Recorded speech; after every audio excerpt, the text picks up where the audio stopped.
As we head towards a 2023-24 campaign, what's intriguing to you about this Brooklyn Nets team? Just the youth. I think we all understand our capabilities, what we're honing in and trying to strive for. We just got a great group of guys, to say the least, coming from Michael, who's and Ben and Cam. The personalities, I think, as a whole, just meshes so well. We need to keep the mics going during the breaks because we were talking about what guys talk about, which is traffic. He was living in L.A. We're asking which way were you getting to crypto.com arena. So what are you going to do here in Brooklyn? Train, Uber, drive, bicycle? So, I'm from Pennsylvania, so I kind of understand a little bit about driving, but New York driving is one to none, I must say. I drove my car the other day, and since then I've been traumatized, so I think I'm going to be Ubering more so to everyone. That's a smart move. Yeah, I've been working on my early honks as soon as it turns green. Yes. That's my next strength living in New York. That's huge. Let's talk about you on the court this season and the things that this team can accomplish. 45 wins last year. Took a while for, actually, I would say when the trades were made last year, things probably gelled a little faster than some people expected. And you talked about building the relationships this season. How key is that, knowing that guys actually just get along and kind of have the same common goal? To say the least, it's a blessing in disguise. Sometimes going to different teams, trying to find the chemistry might take time, longer than the norm. But for the most part, just having a young core guys and our leaders just being, not so egotistical, they can talk to each other. We're relatable. We talk all day in the locker room. I think the chemistry and the mesh is much easier and much quicker. So having that comfortability with your teammates, allowing you to get on the court and play your game is the best thing. So you're obviously playing in a city that loves basketball. This borough is crazy about basketball.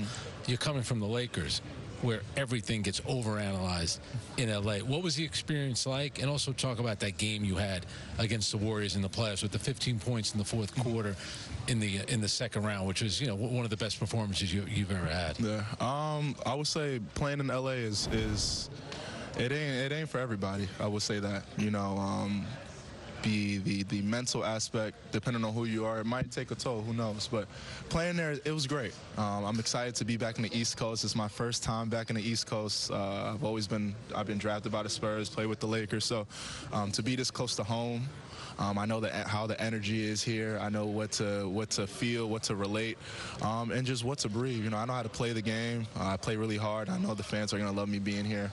And Game 4 was just me. It was a small glimpse, but I think it shows my capabilities. I wasn't playing for about a month and a half, 2 months, trying to find my way back to earning minutes and gaining minutes and staying in the gym. My work ethic is something that I always try to make very obvious, that I stay in the gym. I live in the gym. If there was me to buy an air mattress to be here for training camp, it would be arranged, So I think that game just replicated or showed not only my capabilities, but just my tenacious side as far as, staying locked in, being ready and staying ready. You talked about the energy around here. It's kind of a manic energy, I guess is one way to put it when you get here.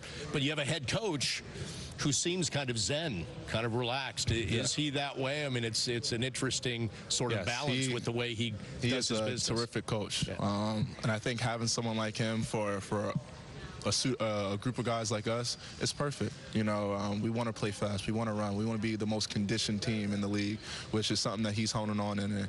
And I think we're ready for that. We want to play fast. We want to work hard. We want to get to where we want to get to. We're a young team, and we have a lot to prove and a lot to grow. But that's the best part about playing with the Nets is, we can really figure out who is who, what is what, and where we start. Playing that up-tempo game, do you think you can actually, I don't want to say steal games, but maybe win some games that some people thought you wouldn't because you just actually out-hustle another team? Absolutely, for sure. The ability to be outworked and consistently just play harder. You can have all the talent in the world. I always say this all the time. You can have all the talent in the world, but our work ethic is one to none, and it's very apparent. What you put in is what you get out. So I think watching everyone on this team and watching how hard we're working collectively and individually, it's only going to show on the court. when you're playing in so many high-pressure games in the playoffs, when you finally get to experience, do you really understand the difference between playoff basketball and regular season basketball? For sure, absolutely. But to say the least, I've been playing this game my whole life. You know, I don't treat a playoff game any different from a regular season game. You know, I try to play the best of my capability, and I don't really believe in pressure. So, I mean, I think that's something that doesn't really affect me going into it's a playoff game or it's a mid-season game, you know, whatever it might be. I take every game as it's going to be my last game playing.